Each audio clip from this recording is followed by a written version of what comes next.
run a health and wellness clinic and 2026 is destined to be your year to scale to the moon, this video is going to matter for you.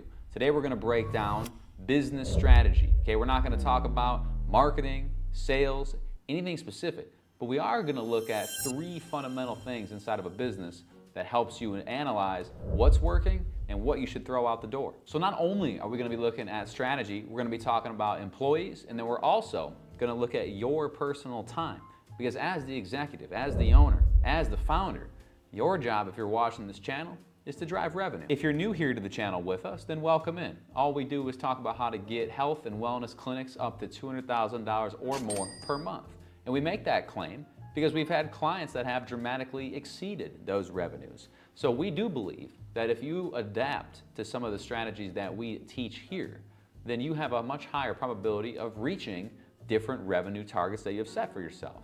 Now, we don't believe that you're going to go and just watch one singular video and magically scale to the moon. In fact, if that happens, make sure you leave us a comment and let us know what works so well. But the probability is not in your favor. So all we do is we just share the lessons that we've learned. We bring them back to you here on the channel so that you can apply them to your own business. If you're a returning viewer, welcome back. Good to have you again. Let's buckle in for another one as we prep up for the new year. The first thing I want you to assess in your own business are these 3 questions on the screen.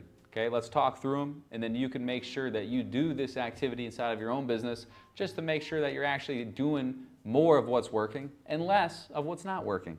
So the first question to ask yourself is, what is working? Okay, a lot of times in business what we do is we get so trapped into the day-to-day, and sometimes we feel like nothing's working. Okay, that's how we end up in what's called the doom loop. Okay, Jim Collins talks about that in his book, Good to Great. Okay, the doom loop is you do something new, you don't get the result that you're hoping because you went into it with uninformed optimism, and then when you don't get the result, you immediately react emotionally without understanding what's actually going on, and then you try something new again because you have no baggage tied to it, okay? That's a doom loop. You don't want to be a part of that. So make an honest assessment. If you have a business and you're on this channel, there's a good probability that something's working for you, okay? What is it that's working, and how can you do more of it? That's the first question, okay? Write down what's working, and then ask yourself, if it is working, if we increase the volume 5 times, 10 times, maybe more than that, would we get 5 times, 10 times, or more results? So ask yourself what's working is extremely important. The next is, what is showing signs of life? Signs of life is maybe like a new venture, okay? Maybe something you started doing a couple months ago. Or maybe something that takes years to build up, like a YouTube channel that you're seeing compounding momentum over the last year. It's got signs of life.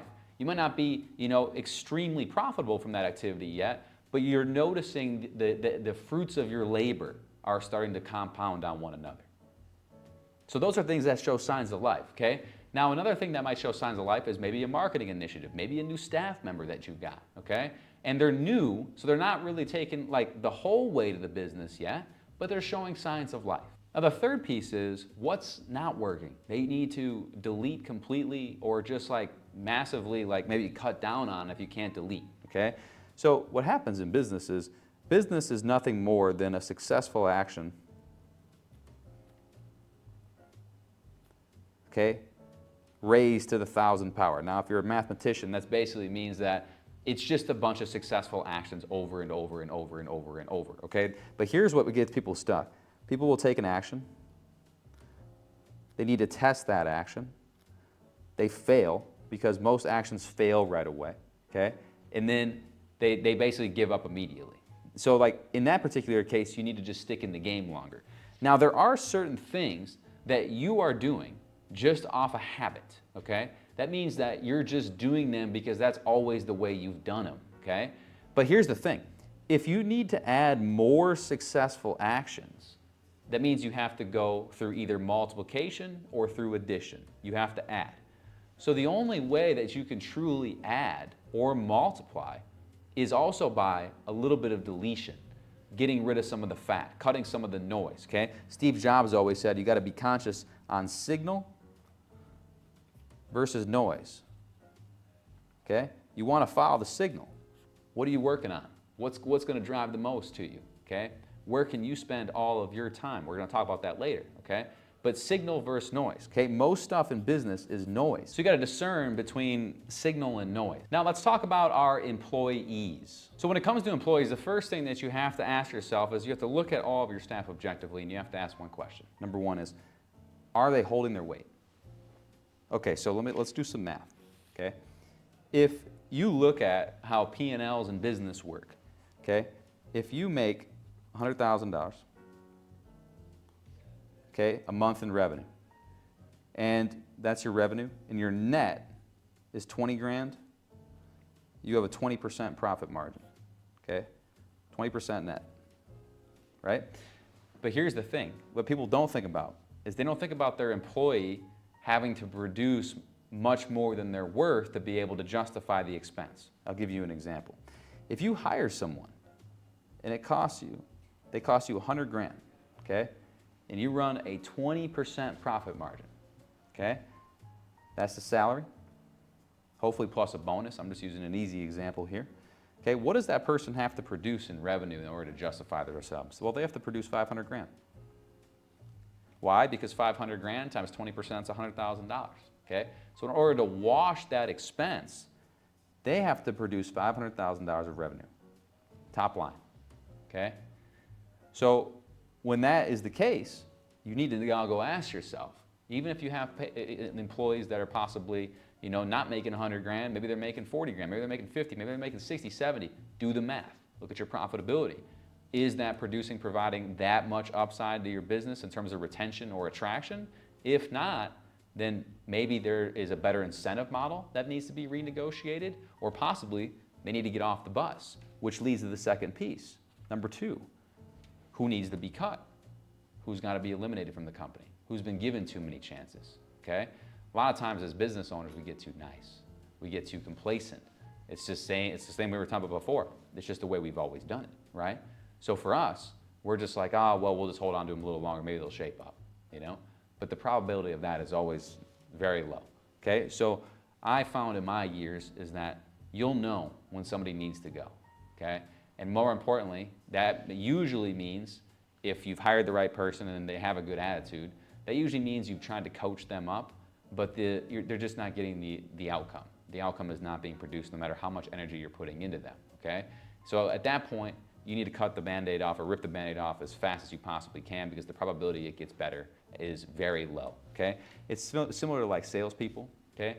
If you have a salesperson and they come into your business and they're a 10 out of 10, okay? And then they start losing a bunch of deals. They maybe go have a couple bad weeks, and maybe they go 0 for 15 on their pitches for whatever reason, they're on a cold streak, and then their conviction goes down to a 4 out of 10.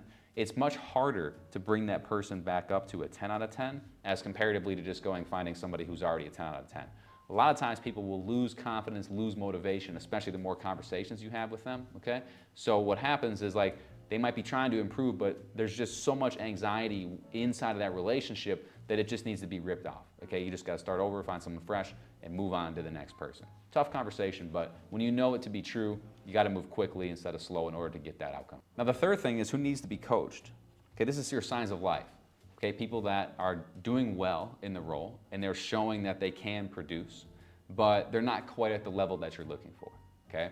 Now the people that can be coached, they take coaching and feedback very well, okay? Another sign of somebody needing to go is that they don't take feedback very well, okay? Whenever you give them feedback, they get defensive, they get emotional, they're very just more concerned about self-preservation of the ego more than actually in the betterment of themselves to better the team. So if you have someone in a business and they're new, okay, coach them a lot, okay? Let them do their onboarding, see how they produce. When they show signs of life, then invest some more money and time into them. And if you coach them and they fail to go to the next level, then they need to be cut. Okay, now the fourth and final question of the day on employees is, how can I create a win-win incentive model for my new teammates that I'm gonna hire, okay, in the upcoming year? So a lot of times when we have made personal experience, when we've made poor hires, it wasn't even typically a poor hire. It was almost always the incentive model was broken, okay? A lot of times what happens is we'll bloat the base. Okay, so the base is too high. So you might have a base plus incentive. Okay, if you have a situation like this, where your base is high and the incentive is low, what you'll see is that the employee will typically not be getting incentives. The commission they're getting is very low because they're not going the extra mile because they're happy with their life at the base. That's a dangerous position for the business owner to be in because you want them to hit the incentive models to grow the business, but they're already happy at the base. So that's dangerous because it doesn't really allow them to push, right? So the best structure that we found, if you can incentivize it right, you have your base and you have your incentive. Okay? Base should be about here. Incentive upside should be double. Okay? The people that are hungry, the true A players, they want to eat what they kill. So what they want to do is they want to see that there is a base for a little bit of stability, but they want to see that with the right actions that they know that they can control, they can have a lot of upside in their income because of how the incentive model is structured. This is a huge win for the company too, because as they hit the incentives, they get paid out. It also grows the business. Now the third section that we're going to talk about is personal time. Where are you spending your time? So personal time is extremely important, especially if you are responsible for driving revenue to the business. So the first question to ask yourself is, number one, where's my personal time going? Am I spending time on things that aren't moving the needle? If so, why am I spending time on those things? Okay?